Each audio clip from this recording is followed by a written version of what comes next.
Okay, funny enough, I'm doing a lot of this by memory and not by rereading the story.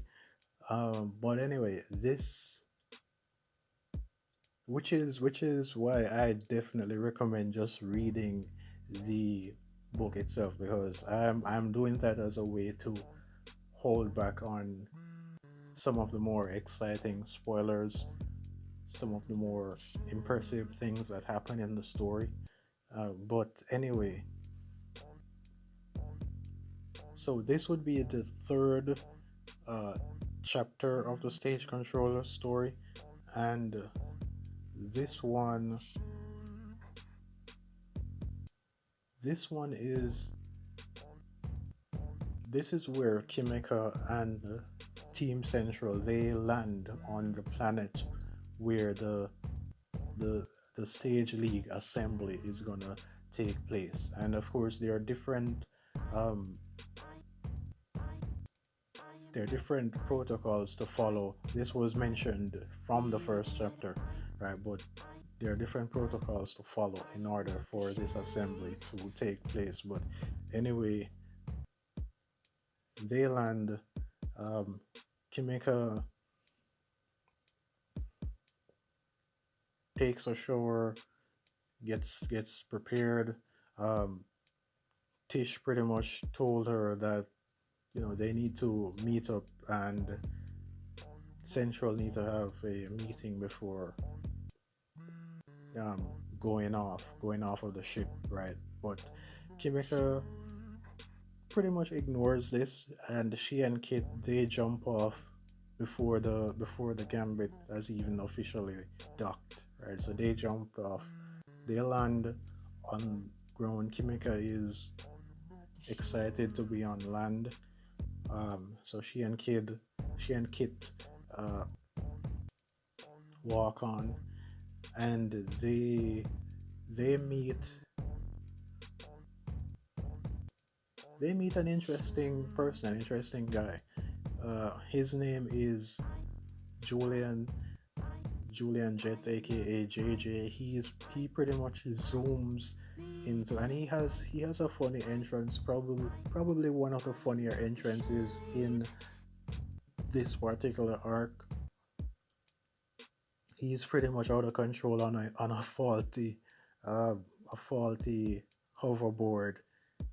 Nearly lands in Kimika, but he crashes in some chairs that were outside of a shop. He's upside down, and he notices Kimika immediately, and instantly attracted to her. Kit, of course, senses this and pretty much tries to step between Kimika and uh, Julian. Kimika was concerned about whether he's alright or not, but then once she realizes that he's okay, she pretty much just continues back on her walk. Julian introduces himself, and he finds out that Kimika and Kit they want to go somewhere with food, so he takes them to Coleman's place, which is the title of the chapter. And Coleman's place is this is one of the reasons why if before you listen to this video, before you watch this video in full, it would be a lot better to just read the story, because this chapter is one of those chapters where a lot of a lot of a lot of fun stuff happen, right? Interesting and fun stuff happen in this chapter. But to summarize it, Coleman's Place is one of the more unique settings of my world and of this particular planet as well. It is run by Hans Coleman. Hans is Hans is a notorious hustler. He's about the same age as Julian. They're in their late teens, but he has he has a history. But So they all have fun in this chapter. There's also a few bird-like creatures that are flying around, hurling insults, taking orders. But for whatever reason, you can also request for them to be served to you, uh, uh, as in you can have them fried or boiled or whatever. So that that is that's another aspect of Coleman's place, and um, this chapter also shows a little bit about how Kimika perceives things, like what she sees in her mind. She is blind, she's visually impaired, but what she sees in her mind is often shades of green, but when she holds someone or something, it's a lot more detailed.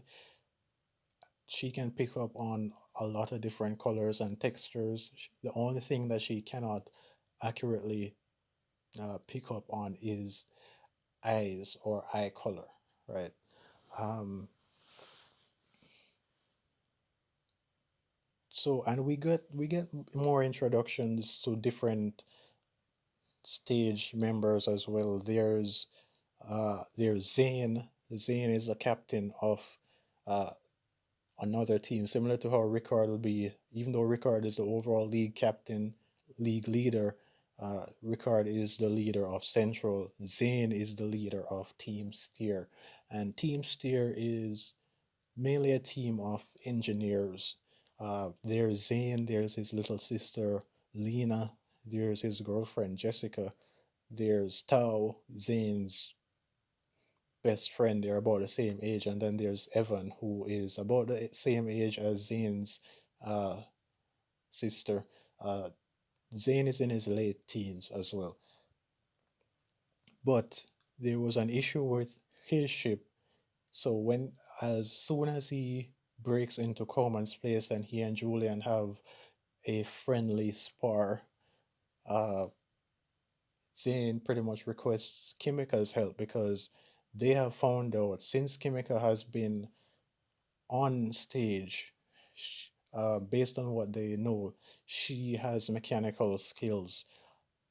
So Kimika is kind of, on top of being the field operative, she is kind of like the her essential role to the team would be that of a mechanic, to put it simply. And there was an issue that Zane and company had, and apparently they need Kimika's help, right? So Kimika goes out, and in a really really short span of time, she solves the issue.